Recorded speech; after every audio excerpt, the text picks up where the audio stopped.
Hello guys, good morning, જય શ્રી કૃષ્ણ. કેમ છો બધા? બહુ દિવસે આવ્યો ને, બહુ દિવસે આવ્યો છું. પણ એકચ્યુઅલી વચ્ચે એવું થઈ ગયું કે બ્લોગ હાલ સ્થગિત કરી દેવા છે અને પછી પાછળથી ચાલુ કરીશું. પણ કાલે મેં બે જણના બ્લોગ જોયા, ફેમિલી બ્લોગ. તો પાછું મોટિવેશન મળ્યું કે ચલો ફરીથી સ્ટાર્ટ કરીએ અને જોઈએ કેવું રહે છે. તો આવી ગયા છીએ પાછા ઘણા દિવસે. અને મોર્નિંગની વાત કરું તો મોર્નિંગમાં ચા બની રહી છે, ટિફિન બની રહ્યું છે જોડે. અને બીજી વાત કરું તો આપણે અહીંયા રસ બનાવ્યો છે તપેલીમાં. આજે રસ અને રોટલીનો પ્રોગ્રામ છે ટિફિનમાં. સરસ એવો, મજા આવશે. તો બસ આ છે આજનો મોર્નિંગ રૂટીન. ઓકે ગાઈસ, તો બેસી ગયા છીએ ચા નાસ્તો કરવા માટે. ચા અને ગાંઠિયા, બીજું ઘણું બધું છે અંદર. ખાખરા અને મમરા અને ભાખરી આવી રહી છે. તો આ છે, સોરી, મમરાની આમ પૂરી ગયો છે હવે. My mistake. હા જો મેં બનાવેલી પૂરીઓ જો કેવી બની છે.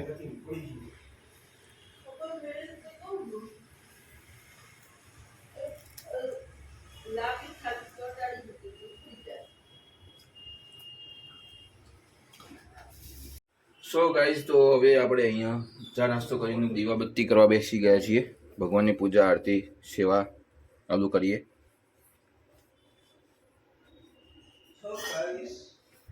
અને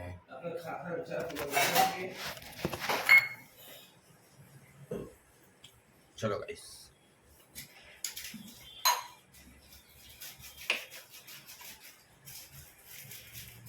એકચ્યુઅલી ગાઈઝ એવું હતું કે બ્લોગ બનાવવાનો પ્રોગ્રામ મેં કેન્સલ જ કરી દીધો હતો કે હવે થોડા સમય પછી નવો ફોન આવે પછી મેં વિચાર્યું કે નવી ચેનલ સાથે નવી શરૂઆત કરીશ.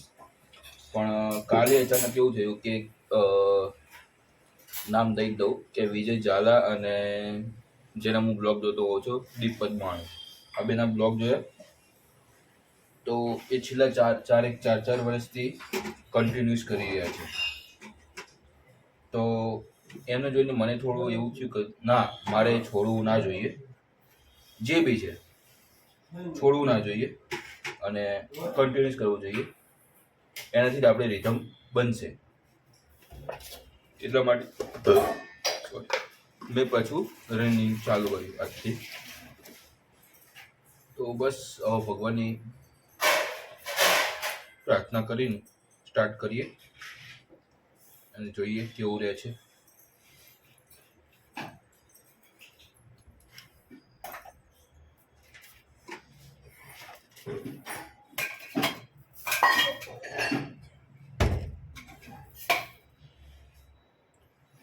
શ્રી કૃષ્ણ શરણમ મમ, શ્રી કૃષ્ણ શરણમ મમ, શ્રી કૃષ્ણ શરણમ મમ, શ્રી કૃષ્ણ શરણ.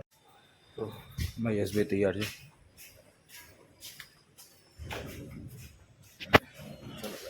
તો જોઈએ ઓફિસ ફટાફટ.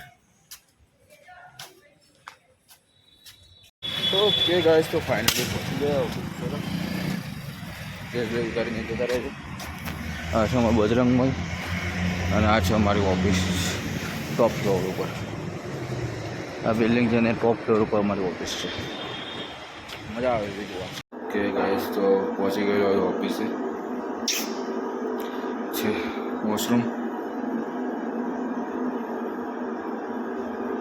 ઓકે ગાઈસ, તો આપણે બેસી ગયા છીએ આપણી સીટ ઉપર.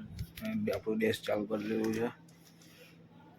કામ ચાલુ કરીએ થોડી વારમાં. હવે તો ફાઇનલી ડિસિઝન લીધું છે. હોપ કે એના પર રેગ્યુલરલી અમલ થાય અને હોપ કે વિડીયો સારા બને. બસ એ જ ઈચ્છા છે. જોઈએ શું થાય છે. આજે ભગવાનને પ્રાર્થના કરીને સારા એવું સમયથી નીકળ્યું છે. બહુ કેવું થાય છે.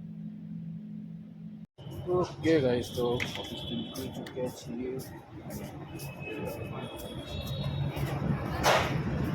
જઈ રહ્યા છીએ હવે, અને યશ બી આવે છે, વેટ કરવાની છે. જોઈએ કેટલામાં આવે છે યશભાઈ. હવે નીકળીએ ઘર તરફ. બિલ્ડિંગ બતાવી તમને. તો મારા મિત્રો આવી ગયા છીએ, ઘરે પહોંચી ગયા છીએ, અને પપ્પા બે સમાચાર જોઈ રહ્યા છો. જમવાનું બની રહ્યું છે.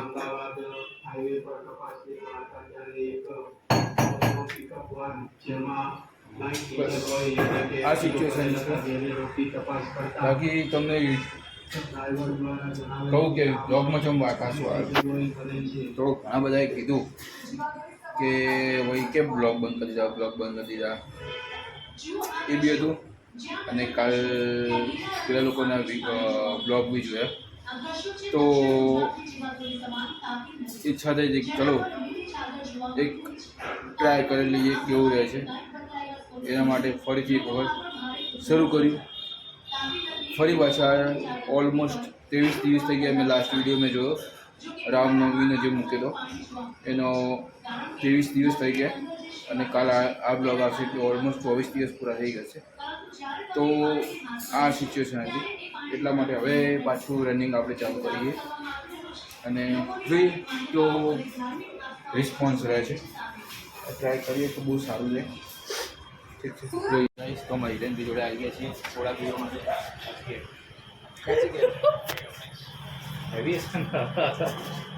વિકેટ પડી ગઈ કાચી ઘેરે આઉટ થાય તો સિમરન રમાજી એના એક સ્મશાનમાં. સો ફાઇનલી ગાઈઝ, આજના બ્લોગને અહીંયા વિરામ આપીએ છીએ આપણે. આઈ હોપ કે વિડીયોમાં તમને પસંદ આવ્યો હશે, અને કમબેક સારું લાગ્યું હશે. ખબર નહીં કેવું લાગ્યું હશે. તો બસ આજના બ્લોગમાં આટલું હતું. મળીએ પછી કાલના નવા બ્લોગમાં. પપ્પા કેવું લાગ્યું આપણું કમબેક? સારું ને? જોરદાર. ઓકે, તો ફાઇનલી આજના બ્લોગને અહીંયા ખતમ કરીએ છીએ, અને હોપ કે આ રેગ્યુલર હવે જે નિર્ણય લીધો છે એના ઉપર આપણે શું કહેવાય એને એ રહીએ, કાયમ રહીએ. બાય ગાઈસ, ગુડ નાઇટ, જય શ્રી કૃષ્ણ, જય માતાજી. મળી આવતા કદાચ નવા બ્લોગમાં. ત્યાં સુધી ટાટા.